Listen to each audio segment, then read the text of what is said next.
Hi everyone, so this video is going to go over inverse functions, which can be found on page 15 in the Unit 4 packet. So inverse functions are functions created just by switching the x and y values in a function. If you have some function called f of x, the inverse is written as f with a little -1 and then x. This -1 is not an exponent or anything, it's just notation. That just means inverse. So it's really easy to do if you have a set of ordered pairs or a table, since they're very similar to each other. They're just x and y values. So to create the inverse of f of x, you'll write f inverse, that's how you say this out loud, just f inverse of x. And you're just going to take, so this is the point 0, -4. And you're just going to switch the x and y value. So we'll make our curly bracket and we'll switch it. So -4, 0. We'll switch this 5, 2 is going to become 2, 5. Let me put a comma in between there. And then I'm running out of space, but -1, 3 is going to become 3, -1. Super easy, super nice. We're going to do the same thing for the table. So the table of values, x and y, all we're going to do is we're going to switch the x and y values. Now I'm not going to switch x and y where they are. I do want to keep the new x values on the left and the new y values on the right. But basically I'm going to take all of these y values and put them in the x value column. All of these x values, put them in the y value column. So my x is -2, -1, 0, 1, 2, they're all becoming y's. And these y's, 3, 2.5, 2, 1.5, and 1, they're all x's now. So those are the two easy cases. So let's just go down here and check out these these two practice problems. One says, find the inverse of each function given below. So the inverse for f of x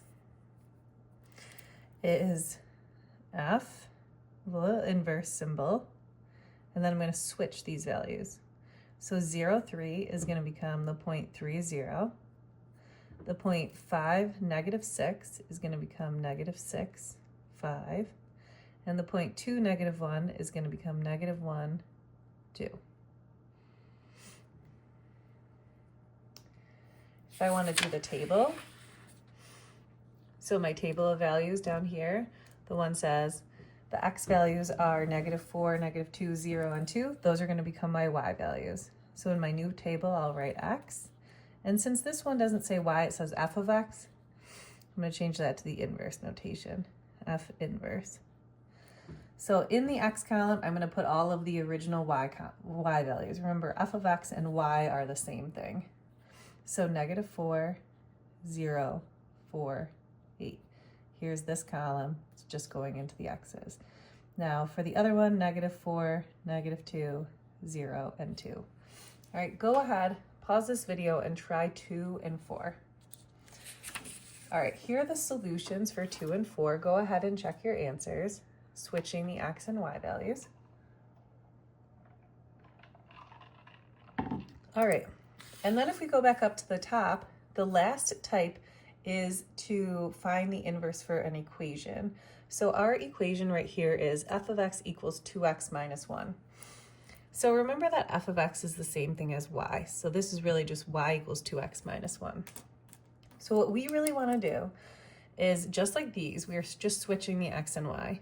So we would take the y and the x right where they are, and we're just going to switch them.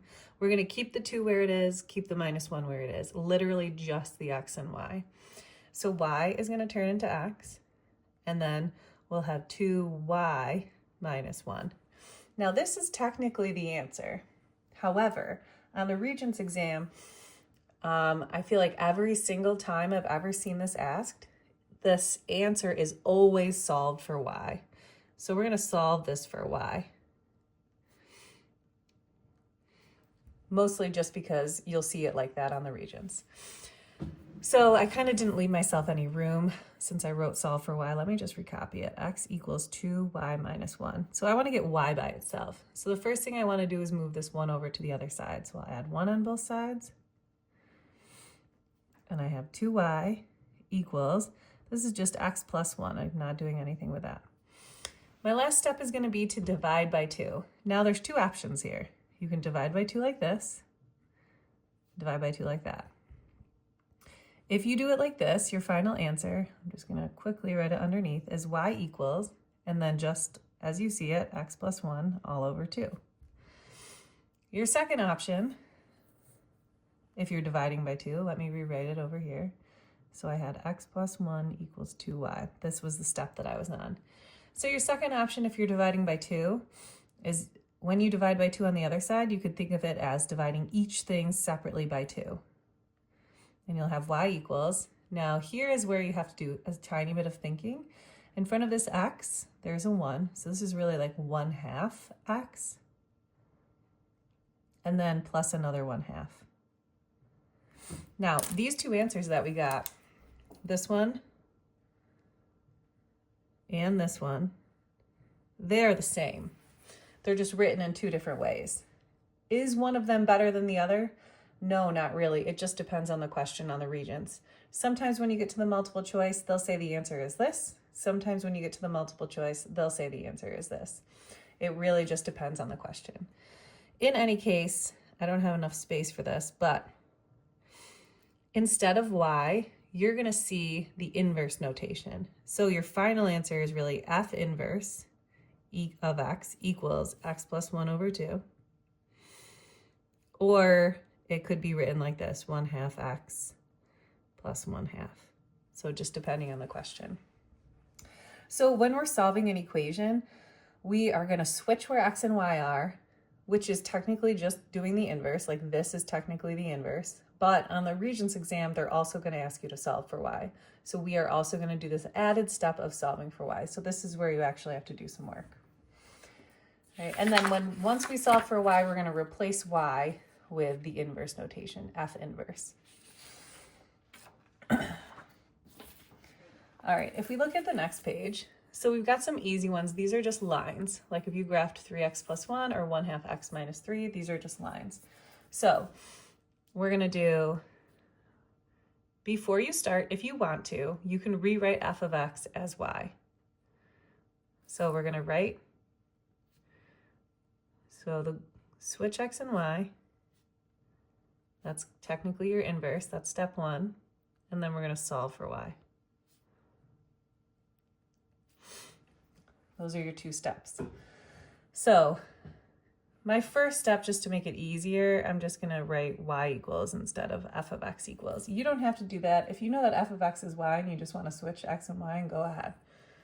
All right, now I'm going to take again, it's just the x and the y. We're not doing anything with the 3 or the 1. And we're going to switch those. So this is going to come x equals, 3 is staying, and then y, and then plus 1. So now I want to get y by itself. There's y, so I got to subtract 1. Minus 1, minus 1. I have x minus 1 equals 3y. And then we'll divide by 3. Divide by 3. Now here we could divide the whole thing by 3. That could be our final answer. Or we could divide each piece by 3. So we could have done, we had x minus 1, and we could have divided them each by 3 like that. So either one would be okay. So for our final answer, we're going to have either x minus 1 over 3, or we're going to call this 1/3 x minus 1/3. All right, and I'm going to use function notation to write my final answer. My original function was f of x, so my inverse function is going to be f inverse with the little -1. And we can either have x minus 1 over 3, or we can have 1/3 x minus 1/3. Number 6 says g of x equals. That's fine. G of x is also the same thing as y. So if it's helpful, you can rewrite it as y equals 1/2 x minus 3. I haven't done anything yet, so I want to switch x and y. So this is going to become x equals 1/2 is staying. You're just switching x and y. 1/2 y, and then -3. Again, I'm trying to get y by itself. If I try to get y by itself, I got to add 3 on both sides. So I have x plus 3 equals 1/2 y. All right, I want to get rid of this 1/2 y. There's a couple things I could do. I could divide both sides by 1/2, but that seems like I don't want to put a fraction and then put a fraction underneath it. So another thing we could do, if we have a number that's a fraction out front, we can multiply by the reciprocal. So the reciprocal is just the flipped version of your fraction. So if I have 1/2, the reciprocal is 2/1. So I'm going to multiply both sides by 2/1. I'm going to do that sneakily, like right here, so they're right next to each other. Because look, if you put a 2/1 right here, what happens to these 2's? They cancel. What happens to these 1's? They also cancel. Now you just have a y. Now if I multiplied this side by 2/1, I have to multiply everything over here by 2/1. 2/1 is the same thing as 2. So I'm really going to multiply everything by 2. And again, you can kind of think of it like this. Do you want to put parentheses and multiply the whole thing by 2? Kind of like dividing everything by 3? Or do you want to just put like a times 2 next to each of the individual pieces?